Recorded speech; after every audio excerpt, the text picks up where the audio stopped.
Hello, everyone! Welcome back to the Reactoon Podcast.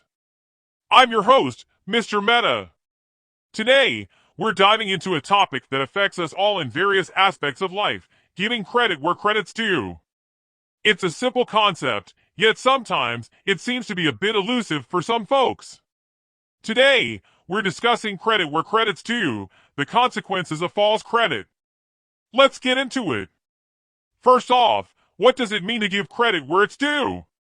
Well, it's about acknowledging the efforts, contributions, and achievements of the individuals who actually did the work. Seems straightforward, right? But unfortunately, not everyone follows this principle. Taking credit for something you didn't do can have severe consequences. In professional settings, it can damage your reputation and trust among colleagues. It's like building a house of cards. It might stand for a while, but eventually it will collapse. Moreover, false credit doesn't just affect individuals, it impacts the dynamics of teams and relationships.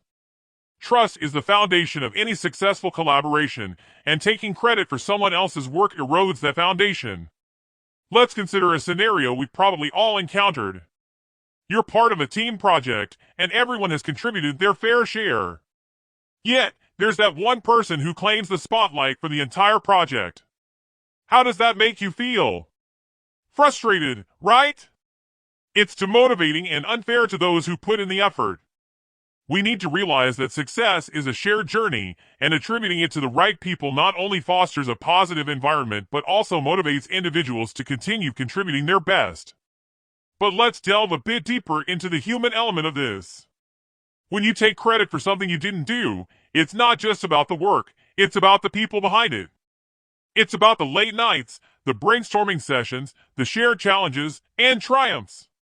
When you snatch credit, you're not just claiming a victory, you're dismissing the essence of collaboration and the unique fingerprints of every contributor. Consider the ripple effect of false credit. It doesn't stop with the immediate consequences. It spreads through the professional grapevine, affecting how others perceive you. Remember, your professional reputation is a delicate ecosystem, and once trust is eroded, rebuilding becomes a monumental task. It's not just about one incident, it's about the lasting impact on your career trajectory. Let's take a moment for some self-reflection. Why do people take credit for things they didn't do? Is it a desperate need for validation, a fear of being overshadowed, or perhaps a misguided attempt to climb the professional ladder? Understanding the root cause is essential in addressing this behavior, both personally and within our broader professional communities. I want to highlight the power of humility in all of this. Humility doesn't diminish your achievements, instead, it amplifies them. When you acknowledge the collective effort, it showcases not only your own success, but the success of the entire team. Humility is a magnet for respect, and in the long run, it will open doors that arrogance may slam shut. Let's challenge ourselves to shift our perspective. Instead of viewing the acknowledgement of others as a concession, see it as an elevation. Elevating your colleagues doesn't lower your status, it elevates the entire team. It transforms the work environment into a breeding ground for innovation, creativity, and shared success. Now, if you find yourself tempted to take credit for something you didn't do, it's crucial to reflect on the motivations behind such actions. If it's for validation, consider this: the most genuine validation comes from a higher source. The best recognition you can ever receive is in the sight of God. Faking credit to gain approval from others may provide temporary satisfaction, but the emptiness it leaves behind is something only true authenticity can fill. God sees our actions, and true validation lies in living with integrity and honesty. If the fear of being overshadowed is driving this behavior, remember that dignity is a divine light granted by God. When you stay true to your principles and acknowledge the efforts of others, you're not overshadowed, you're standing in the glow of that divine light. God's light doesn't diminish when shared, it only brightens the path for everyone involved. And for those considering taking credit to climb the professional ladder, keep in mind that while you may ascend in your career, climbing the ladder to paradise requires a different set of virtues. Virtue and God's pleasure cannot be attained through deceit and false claims. God is the ultimate provider of everything: fame, validation, position, and power. Cheating in credits goes against the very essence of honesty, and God, who despises deception, won't be pleased. In essence, the root cause often lies in a lack of belief that God is the true provider.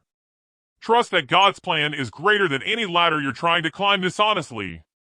Be honest in giving credit, and you'll find true fulfillment and God's favor. Remember, God does not favor the cheaters, He favors the honest hearts. In moments of moral dilemma, it's crucial to recognize that there is no might and no power except with God. Seeking guidance and strength from the Almighty is an essential aspect of navigating life's complexities. When it comes to giving credit where it's due, turning to God in prayer can be a source of immense support. Ask for the wisdom to discern right from wrong, the strength to act with integrity, and the humility to acknowledge the contributions of others. Through prayer, we invite divine guidance into our lives, empowering us to make choices that align with righteousness and honesty. So, let's remember to include God in every aspect of our lives, seeking His assistance to navigate the delicate balance of authenticity and acknowledgement. In conclusion, folks, let's strive for a culture of honesty and integrity. Giving credit where it's due is not just a professional courtesy, it's a fundamental aspect of building strong relationships and successful collaborations. So, the next time you find yourself in a position to share credit, remember the importance of acknowledging the true contributors. Thanks for joining me on this episode of Reactoon Podcast. Until next time, stay genuine, stay true. This is Mr. Meta, signing off. Goodbye. Please like, share, and comment on video. Do not forget to subscribe channel and hit the bell icon for updates.